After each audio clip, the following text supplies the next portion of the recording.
of the creator of the heavens and the earth, giving you and I some details. And he revealed this to his servant, his illiterate servant, born in the desert 1424 years ago.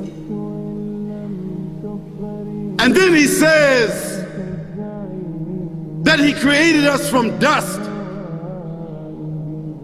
dirt, a substance from the earth, mixed with water.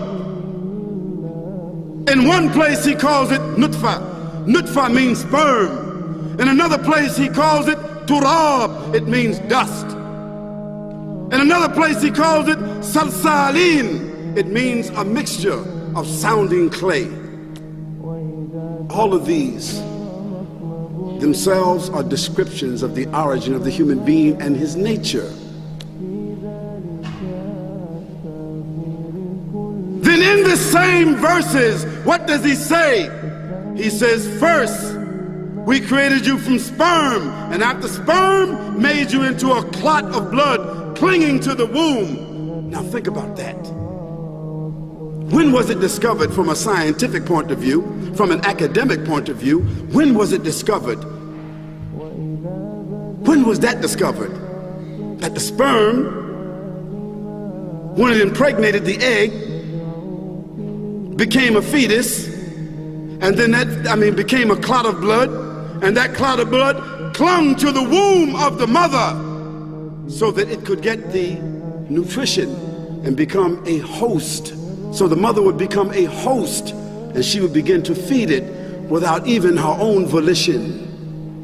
Then he says, from that clot of blood, it began to hang.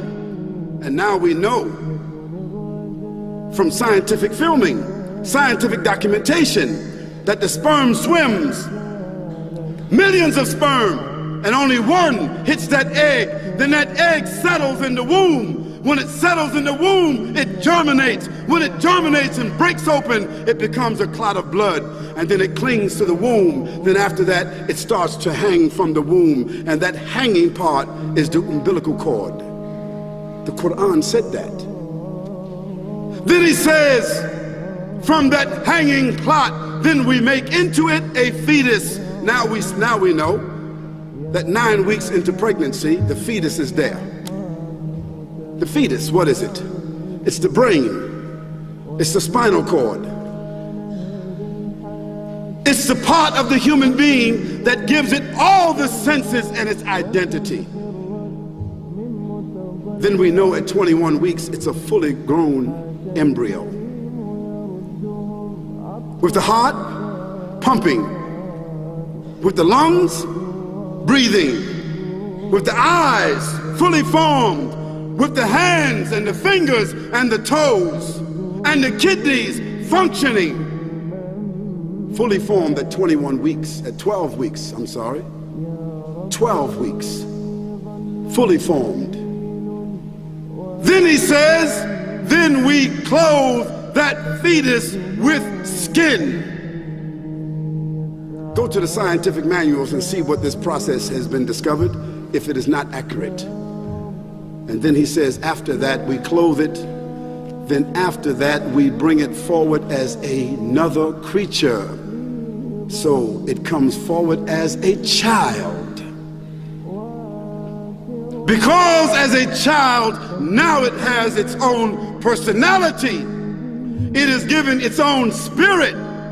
It is given its own designation. It comes forward. It is named a child, a human with its own name and identity. This is what the Quran says. 1424 years ago, our beginning. Then he says, after some time, you will die. A fact. No maybe, not some of you, not the poorest of you, not the weakest of you, but all of you will come through this process, and then you will die.